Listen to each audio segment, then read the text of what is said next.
ही भाजी ना खावक एकदम भारी लागता, पण त्याची तयारी आदले दिवशी करूची लागता।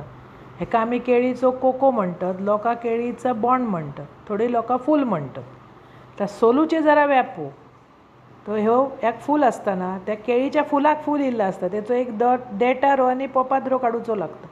तो अजिबात शिजणार नाही। नंतर तो असा पांढरा होईसर सोलायचा, नंतर आडळ्यार असा झेजरायचा। एका ताटात घेतलंय पाणी आणि तो असा झेजरून ना त्या पाण्यात टाकायचा, म्हणजे काळी पडणत नाही। ताकात टाकलास तरी पांढरा शुभ्र राहता। फटाफट आत्ता चिरून भाजी केलास तर जरा आडूक लागतं, आणि आदले दिवशी चिरून पाण्यात टाकून सकाळी भाजी केलास तर चव एकदम अप्रतिम लागतं। असा करून बघ। पूर्ण केळफूल चिरून घेतलं आहे, नंतर त्याची ही जे पाकळे असतात ते सगळे सोललेलं आहे, त्याच्यातलं देठाद्रो आणि पोपाद्रो काढलेलं आहे, सगळा पाण्यात घालून रात्रभर पाण्यात तसाच ठेवलं आहे। सकाळी एक कढई घेतलं आहे, त्याच्यात घातलं आहे तेल, ठेचून घातलं आहे लसूण फोडणे, बारीक चिरून कांदो, व्यवस्थित सगळा परतून झाल्यावर जरा हिंग घालायचं। पावसात जरा हिंग जास्त वापरायचं।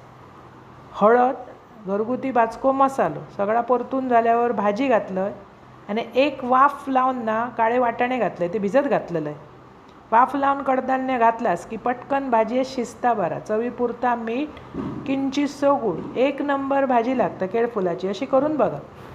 थोडी केळफुलं असतात ती कडू, ती चवळीचा फूल असतात। तर कसा घ्यायचा, गावठी खायचा आणि चवळीचा खायचा, ह्या मी सांगू शकणार नाही। आम्ही व्यापारी ओळखीचो त्याच्याकडे केळफूल घेतो, म्हणजे त्या चवीचं आणि खात्रीशीर असतं। वरसून घातलं आहे खोबरा, नंतर घातलं आहे खोबरेल तेल, वाफ काढलं। अशी भाजी करा, खावा, अप्रतिम चव। आवडतली तुमकां, आवडल्यास चॅनल सबस्क्राईब करा।